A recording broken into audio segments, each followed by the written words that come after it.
Hello everyone, नमस्कार मेरे प्यारे दोस्तों। मेरे भाई, आज 1 अगस्त 2025 से यूपीआई का नियम बदल गया है, जिससे यार यूपीआई, फोन पे, गूगल पे, पेटीएम, क्रेड, जिनसे हम जाते हैं दुकान पे, स्कैन करते हैं, बोलते हैं कि भैया कितना हुआ, ठीक है भैया, चला गया, उसका नियम आज से बदल गया है। आइए इसी के बारे में समझेंगे कि क्या बदला है, क्या नहीं बदला है। तो सबसे पहले मेरे भाई, यूपीआई के बारे में कुछ खास बातें कर लेते। सबसे पहला बात कि यूपीआई सिस्टम जो है ये रियल टाइम फंड ट्रांसफर करता है, मींस पैसे को ट्रांसफर करता है। एक एप्लीकेशन में कई बैंक अकाउंट लिंक किए जा सकते। जैसे अगर आपके मोबाइल में यूपीआई होगा तो आप बैंक ऑफ कोई भी bank of Baroda, HDFC, IDBI, जो भी हो आपका अकाउंट, आप लिंक कर सकते हो। अच्छा, क्या क्या बदला है अगर हम सबसे पहले देखें तो सबसे पहले कि बैलेंस चेक करने की लिमिट हो गई, कि अपना पिन डाला और बैलेंस चेक कर लिया, इस पे लिमिट लग गया है। आप लिमिटेड समय तक अपने बैलेंस को चेक कर पाएंगे। अब आप एक दिन में किसी एक यूपीआई ऐप से 50 से ज्यादा बार अपना बैंक बैलेंस चेक नहीं कर पाएंगे। दूसरा जो नियम बदला है, ऑटो पे ट्रांजैक्शन का समय।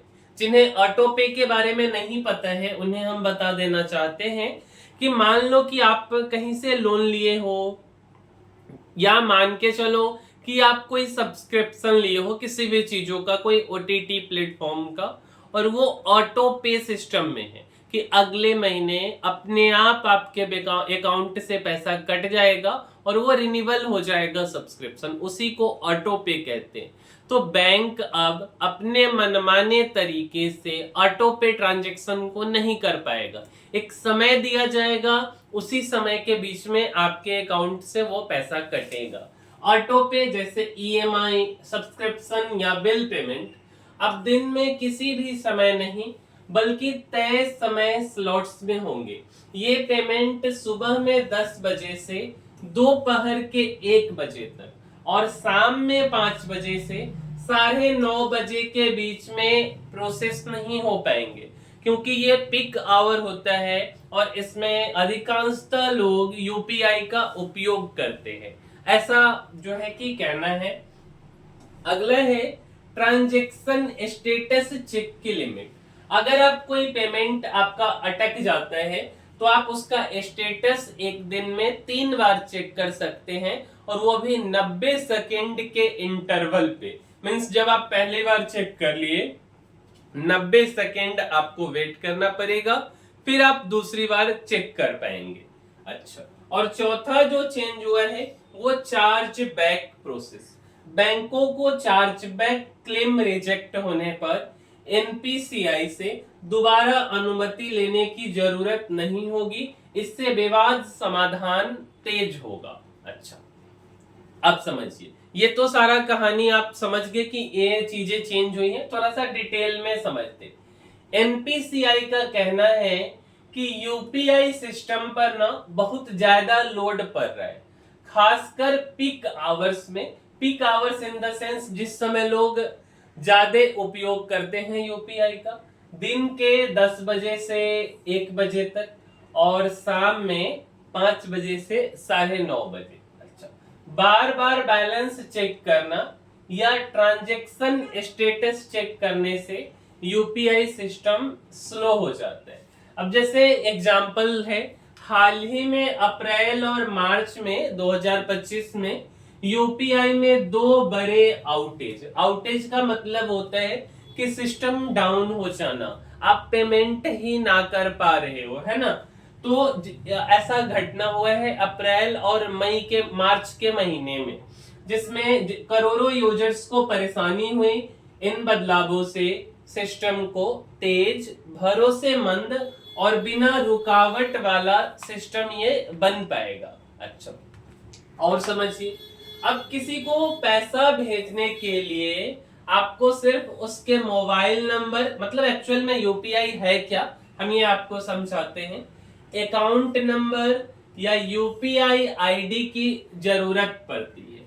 यूपीआई को आईएमपीएस के मॉडल पर डेवलप किया गया है, इसलिए यूपीआई ऐप के जरिए आप 24/7 बैंकिंग कर सकते, किसी को पैसे भेज सकते हो, किसी से पैसे मंगवा सकते हो। जिन्हें आईएमपीएस के बारे में नहीं पता है हम आपको बताएंगे, सब्र रखिए थोड़ा सा, ठीक है। अच्छा, यूपीआई से ऑनलाइन शॉपिंग करने के लिए OTP, CVV code, card number, expiry date आदि की जरूरत नहीं पड़ती। डायरेक्ट जाइए, किसी का स्कैनर स्कैन कीजिए या उनका फोन नंबर डालिए या उनका यूपीआई आईडी डालिए और पेमेंट कर दीजिए। आपको सारा तामझाम एटीएम कार्ड का कार्ड नंबर दो, सीवीवी दो, एक्सपायरी दो, ये सब चीजों की जरूरत नहीं पड़ती। अब हम थोड़ा आपको आईएमपीएस सिस्टम के बारे में समझाते हैं। तो मेरे भाई आईएमपीएस मॉडल इन यूपीआई, इस बात को समझिए क्या है ये। तो आईएमपीएस का मतलब होता है immediate payment service, immediate payment service. UPI का बैकबोन भी इसी आईएमपीएस नेटवर्क पे बना हुआ है। यानी जब आप यूपीआई से किसी को पैसा भेजते हो तो एक्चुअल में पैसा आईएमपीएस रेल्स समझो नेटवर्क को बोलते हैं कि थ्रू इंस्टेंटली ट्रांसफर होता है। अब काम कैसे करता है, तो जब आप यूपीआई ऐप में पे करते हैं, जैसे गूगल पे हो गया, फोन पे हो गया या पेटीएम हो गया, तो ऐप जो है बेसिकली एनपीसीआई के सर्वर को इंस्ट्रक्शन भेजता है। अब एनपीसीआई बैंक को बोलता है कि पैसे ट्रांसफर करो। बैंक जो है वो आईएमपीएस नेटवर्क का यूज करके तुरंत पैसा ट्रांसफर करता है रिसीवर के अकाउंट में, और इसीलिए इंस्टेंट फंड ट्रांसफर पॉसिबल होता है। 24/7 आप कभी भी कर सकते, अगर छुट्टी का दिन है उस दिन भी आप कर सकते हो। अब यूपीआई मॉडल के, आईएमपीएस मॉडल के फायदा क्या है, तो पेमेंट जो है बेसिकली रियल टाइम में, अभी पैसा भेजा अभी पेमेंट हो गया। वीकेंड है, हॉलीडे है, उस समय भी ये चलते रहेगा। अमाउंट तुरंत जो है रिसीवर के अकाउंट में या सेंडर के अकाउंट से कट जाना रिसीवर में क्रेडिट हो जाता है। यूपीआई में ना बेसिकली दो मॉडल होते हैं। एक मॉडल है आईएमपीएस मॉडल, जिसमें मनी डायरेक्टली आईएमपीएस रेल्स या नेटवर्क से ट्रांसफर होता है। दूसरा मॉडल है डेफर्ड सेटलमेंट मॉडल, और ये क्या, कौन सा मॉडल है, ऑन यूएस मॉडल। कुछ केसेज में जब sender and receiver same bank में है तो बैंक इंटरनली पैसे को एडजस्ट कर लेता है और बाद में सेटलमेंट होता है। पर आम यूजर के लिए मेजरली ट्रांजैक्शन आईएमपीएस मॉडल पर ही होते हैं। अब समझिए, अब जो हमने बताया कि सुबह के 10 बजे से लेकर के 1 बजे तक और शाम के 5 बजे से 9:30 बजे तक, है ना, हम पेमेंट नहीं कर पाएंगे, ठीक है, मींस ऑटो पे ट्रांजैक्शन नहीं होगा। तो उनके लिए क्या समय दिया गया है। अब ऑटो पे ट्रांजैक्शन जैसे नेटफ्लिक्स हो गया सब्सक्रिप्शन, उसका मोबाइल रिचार्ज हो गया, ये ऑटो पे जनरली नहीं होता, या ईएमआई अब नन पीक आवर्स में प्रोसेस नहीं होंगे। मींस या तो इन्हें 10 बजे से पहले अब आपके अकाउंट से पैसा कट जाएगा, या 1 बजे दोपहर के बाद और शाम 5 बजे के बीच में ये पैसा कटेगा, या रात के 9:30 बजे के बाद कटेगा, और इससे सिस्टम पर लोड कम होगा और ट्रांजैक्शन तेजी से पूरी हो सकेंगी। अच्छा, अब बात करते हैं, कुछ क्वेश्चन के माध्यम से समझते कि क्या ये बदलाव सभी यूपीआई यूजर्स पर लागू होंगे। तो आंसर है हाँ, ये बदलाव सभी यूपीआई यूजर्स पे लागू होंगे, चाहे आप फोन पे, गूगल पे, पेटीएम या कोई और यूपीआई ऐप इस्तेमाल करते हो। अगर आप बार बार बैलेंस चेक नहीं करते या ट्रांजैक्शन स्टेटस रिफ्रेश नहीं करते तो आपको ज्यादा फर्क नहीं पड़ेगा। दूसरा क्वेश्चन, आम यूजर्स पे, हमारे आपके जैसे यूजर्स पे इसका क्या असर पड़ेगा? तो आम यूजर्स के लिए ज्यादा कुछ नहीं बदलने वाला है। आपका रोज का पेमेंट, बिल पेमेंट या मनी ट्रांसफर उसी तरह काम करेगा। बस अगर आप दिन में 50 बार से ज्यादा बैलेंस चेक करते हैं तो आप वो काम को नहीं कर पाएंगे। ऑटो पेमेंट अपने तय समय पर हो जाएगा, तो आपको इस ऑटो पे वाले सिस्टम के लिए कुछ खास नहीं करना है। अगला क्वेश्चन, क्या यूपीआई ट्रांजैक्शन की रकम की लिमिट में भी कोई बदलाव है? मेरे भाई, जो भी चीजें पहले से थी कि 1 लाख रुपए या 2 लाख रुपए आप एक दिन में नहीं ट्रांसफर कर सकते हो यूपीआई से, वही चीजें हैं, इसमें कोई बदलाव नहीं हुआ। तो नहीं, ट्रांजैक्शन की रकम की लिमिट वही रहेगी।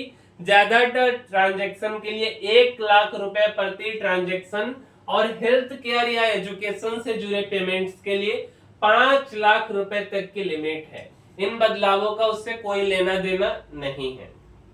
अगला, यूजर्स को कुछ करना होगा क्या? जैसे हमारे और आपके जैसे लोगों को इससे कुछ करना पड़ेगा? आंसर है नहीं, आपको कुछ भी नहीं करना है।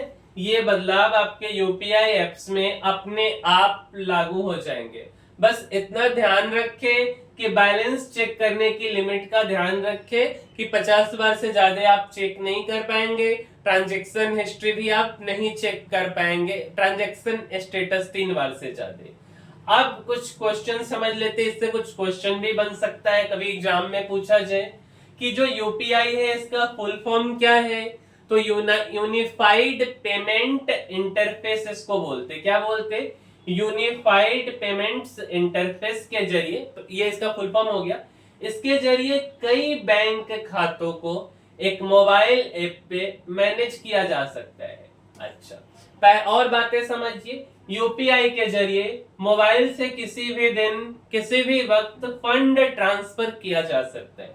दूसरा बात, इसमें कस्टमर को वर्चुअल पेमेंट एड्रेस तैयार कर बैंक खाते से लिंक करना होता है। इसके बाद कार्ड नंबर, खाता नंबर और आईएफएससी जैसी डिटेल डालने की जरूरत नहीं होती। बस मोबाइल नंबर के हिसाब से पेमेंट कर दिया जाता है। जो भी आप मोबाइल नंबर डालोगे और अगर उनका अभी लिंक होगा यूपीआई से मोबाइल नंबर, तो उनके अकाउंट में पैसा चला जाएगा।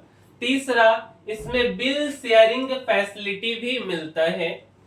इसके जरिए आप utility bill payments, over the counter payments और बार कोड बेस्ड पेमेंट किया जा सकता है। चौथा, national payment corporation of India NPCI, national payments corporation of India ने 21 बैंकों के साथ 11 अप्रैल 2016 को पायलट प्रोजेक्ट के तौर पर यूपीआई सर्विस को लॉन्च किया था।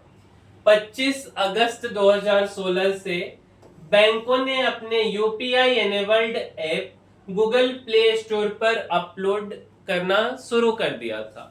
तो यही बेसिकली यूपीआई का कहानी है। कब शुरुआत हुआ, क्या बदलाव हुए, यूपीआई क्या होता है, कौन से मॉडल पे ये काम करते हैं। उम्मीद करते हैं कि आपको वीडियो अच्छी लगी होगी, हर एक बातें आपको समझ आई होगी। और अगर आपको हमारी वीडियो पसंद आई है, आप कुछ सीखे हो, मेरे भाई एक छोटा सा काम करना है, आपको हमारे चैनल को लाइक करना है, शेयर करना है और सब्सक्राइब करना है। इसी के साथ हम इस वीडियो को समाप्त करते हैं। मिलते हैं अगले वीडियो में, तब तक के लिए धन्यवाद।